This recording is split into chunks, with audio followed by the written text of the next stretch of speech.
Hello दोस्तों, इस video में हम बात करेंगे मानहानि डेफेमेशन के बारे में और हम जानेंगे कि मानहानि कैसे होती है और कितने टाइप की होती है और अगर कोई मानहानि करता है तो सज़ा का क्या प्रावधान है और दूसरे पर्सन को कितने रुपए का मुआवजा मिल सकता है और साथ में इम्प्रिजनमेंट का क्या प्रोविज़न है।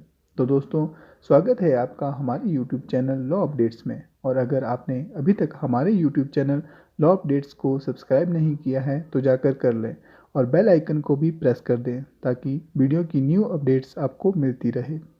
अक्सर हमने टीवी में देखा है और किसी पर्सन से सुना है कि किसी पर्सन के द्वारा दूसरे पर्सन पर मानहानि का केस कर दिया है।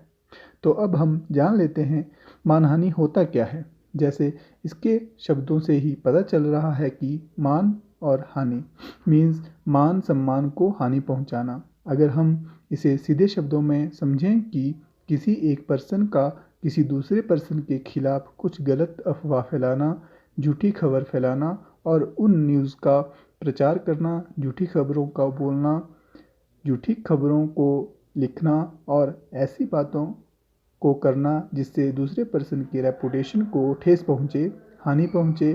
तो जिस पर्सन के अगेंस्ट कोई अदर पर्सन किसी झूठी खबर को फैलाता है या लिखता है और उस पर्सन की रेपुटेशन को अगर हानि पहुँचती है तो जिसकी रेपुटेशन को हानि पहुँची हो वो पर्सन उस पर्सन पर उसके अगेंस्ट मानहानि या डेफेमेशन का केस कर सकता है। दोस्तों, मानहानि दो टाइप से हो सकती है, बेसिकली एक लिखकर और दूसरी मौखिक यानी शब्दों के द्वारा।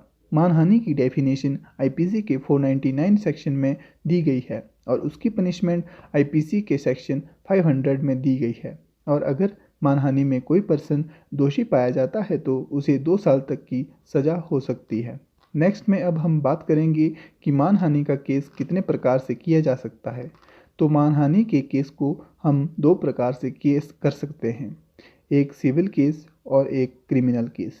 तो सिविल केस में अगर कोई पर्सन सिविल केस करता है मानहानि में तो उसमें सज़ा का कोई प्रावधान नहीं होता है और उसमें कंपनसेशन अमाउंट को ऐसे डिसाइड किया जाता है कि पर्सन की कितनी रेपुटेशन थी और वो कैसे डैमेज हुई है और फिर उसके बाद अमाउंट को तय किया जाएगा। लेकिन अगर पर्सन मानहानि में क्रिमिनल केस करता है तो उसमें सज़ा का प्रावधान है और 2 साल तक की सज़ा मिल सकती है। अगर कोई पर्सन मानहानि के अपराध को दोषी पाया जाता है और इसमें एक और बात आती है दोस्तों, इसमें अक्सर ये बोला जाता है कि क्या आईपीसी की सेक्शन 499 और 500 डेफेमेशन क्या वो वायलेट करता है इंडियन कॉन्स्टिट्यूशन के आर्टिकल 19(1)(a) को, यानी कि freedom of speech and expression को। तो इसका साफ आंसर है कि IPC section 499 and 500 Indian constitution के आर्टिकल 19(1)(a) को वायलेट नहीं करता है, क्योंकि article 19(1)(a) of Indian constitution हमें बताता है कि हमें बोलने और लिखने की संपूर्ण आज़ादी है। बट आपको ऐसा नहीं लिखना है जिससे किसी पर्सन की रेपुटेशन को हानि हो। आपको ये अधिकार इंडियन कॉन्स्टिट्यूशन नहीं देता है कि आप किसी और की रेपुटेशन को हानि पहुंचाएं या उसकी इमेज को ख़राब करें।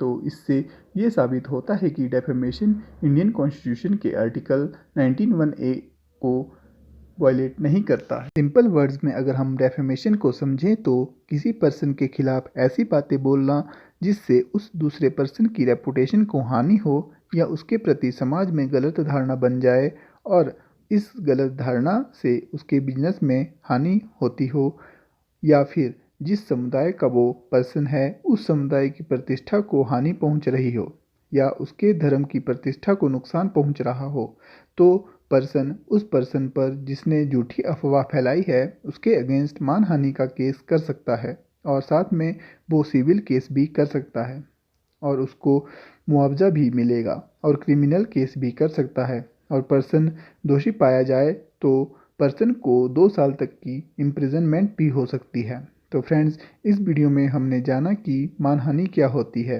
अंडर सेक्शन 499 ऑफ आईपीसी और उसकी सज़ा का क्या प्रावधान है अंडर सेक्शन 500 में। आशा करता हूं दोस्तों हमारे द्वारा दी गई जानकारी आपके काम आएगी और चैनल को लाइक शेयर सब्सक्राइब जरूर करें और मिलते हैं न्यू वीडियो के साथ नेक्स्ट वीडियो में। धन्यवाद।